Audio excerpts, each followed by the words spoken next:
carta do apóstolo Pedro, capítulo 1, dos versos 6 a 9, a Bíblia diz assim: Nisso exultais, embora no presente, por breve tempo, se necessário, sejais contristados por várias provações, para que, uma vez confirmado o valor da vossa fé, muito mais preciosa do que ouro perecível, mesmo apurado por fogo, redunde em louvor, glória e honra na revelação de Jesus Cristo, a quem não havendo visto, amais, no qual não vendo agora, mas crendo, exultais com alegria indizível e cheia de glória,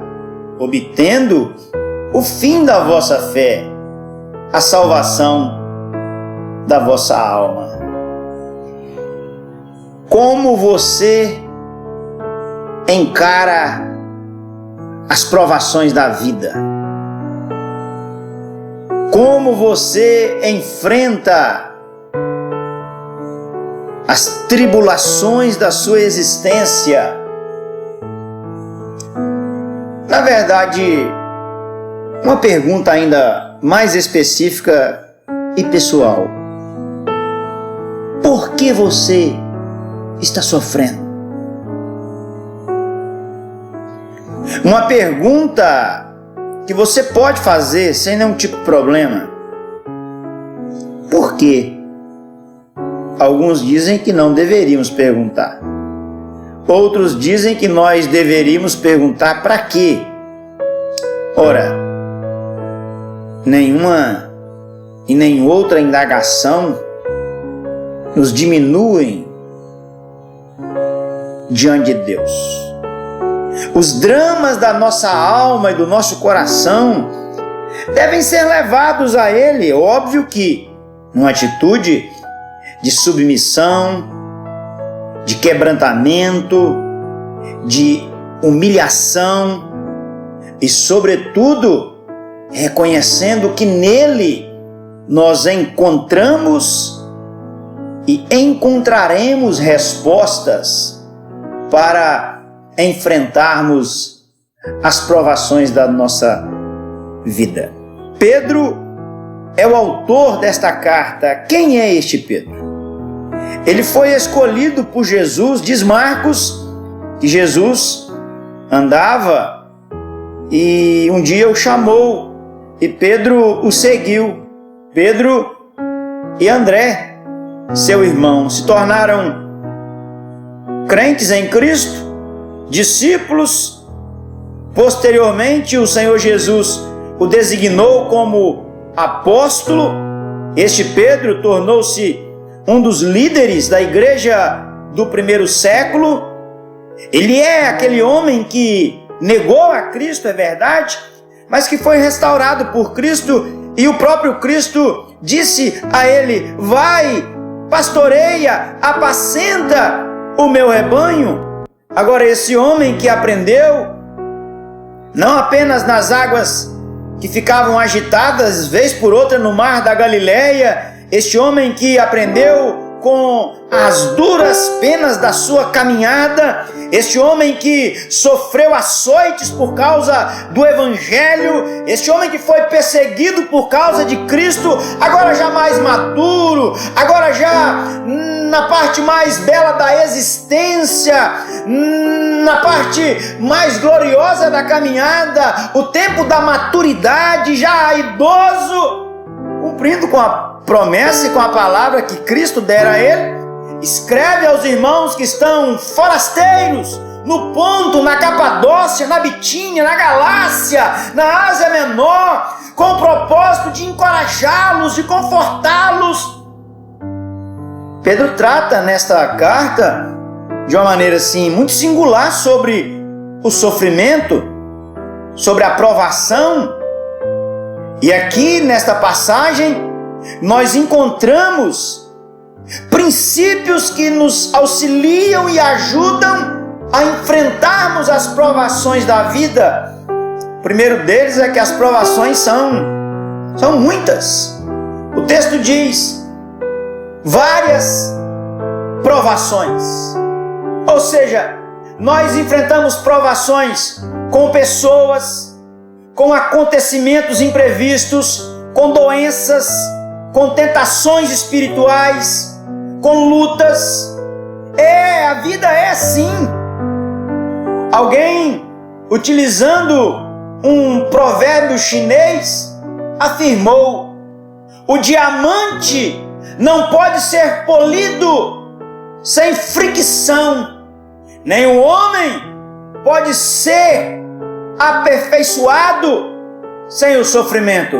As provações são muitas, mas o texto diz que elas começam e elas têm um tempo, são passageiras. As provações são presentes e passageiras. No presente, por breve tempo, elas fazem parte da vida cristã. Enquanto aqui estivermos, seremos provados. O cristão não está entrando em provação, em meio à provação, ou saindo da provação para entrar novamente. Exatamente isso. As provações, elas têm o seu papel. A Bíblia nos ensina que as provações são necessárias. Deus, o nosso Senhor, o nosso Criador, Ele é quem sabe, Ele é quem define o que eu e você, o que nós precisamos enfrentar. Paulo, utilizando esta ideia na sua primeira carta aos Coríntios, ele disse que nós não seríamos provados além daquilo que nós não podemos suportar com a graça de Deus. As provações, elas servem para aperfeiçoar o nosso caráter, para levar-nos a uma maturidade na presença do Senhor. Ora, também não podemos negar que as provações, elas de alguma maneira, elas nos entristecem. O texto diz que nós somos contristados. Isso significa que as provações causam dor aguda e profunda tristeza. Jesus, nosso Senhor, enfrentou isso. A Bíblia fala-nos a respeito desta verdade quando ele esteve no Getsemane. Meus amados e queridos irmãos, os dias difíceis causam dores. As provações, elas nos ensinam. Uma fé que não pode ser testada não é uma fé confiável. Deus usa as provações para moldar o nosso caráter cristão e nos preparar para a glória futura. Por isso Pedro, ele vai nos falar aqui de que a provação serve para mostrar a autenticidade da nossa fé. Através do fogo da provação, a nossa fé se revela mais valiosa do que o ouro. E esta fé é testada e valiosa, e ela resulta em louvor e em glória, em adoração a Deus. Pedro também diz que o Senhor usa a provação para aumentar o nosso amor por Jesus. E o verdadeiro amor é derramado em nosso coração pelo Espírito Santo, principalmente quando estamos em tribulação. Pedro diz que o Senhor usa a provação para que confiemos mais em Cristo. O crente vive pela fé, fé que se fundamenta no invisível, naquilo que não vemos, mas cremos. Pedro diz que o Senhor usa a provação para produzir alegria no nosso coração. Alegria que ninguém pode explicar, porque é uma alegria inexprimível, uma alegria gloriosa, gloriosa em Deus, porque é uma bênção que recebemos de Deus. E a razão desta alegria é que já nesta vida obtemos o objetivo da nossa fé, a nossa salvação por intermédio de Jesus, o Cristo, o ungido de Deus, o nosso Senhor, o nosso Redentor, o nosso Salvador. Ei! As provações são instrumentos de Deus para tornar a nossa fé mais pura, autêntica e glorificarmos ao Senhor. Que Ele te abençoe e que use as provações para levá-lo mais para perto de Cristo Jesus, nosso Senhor.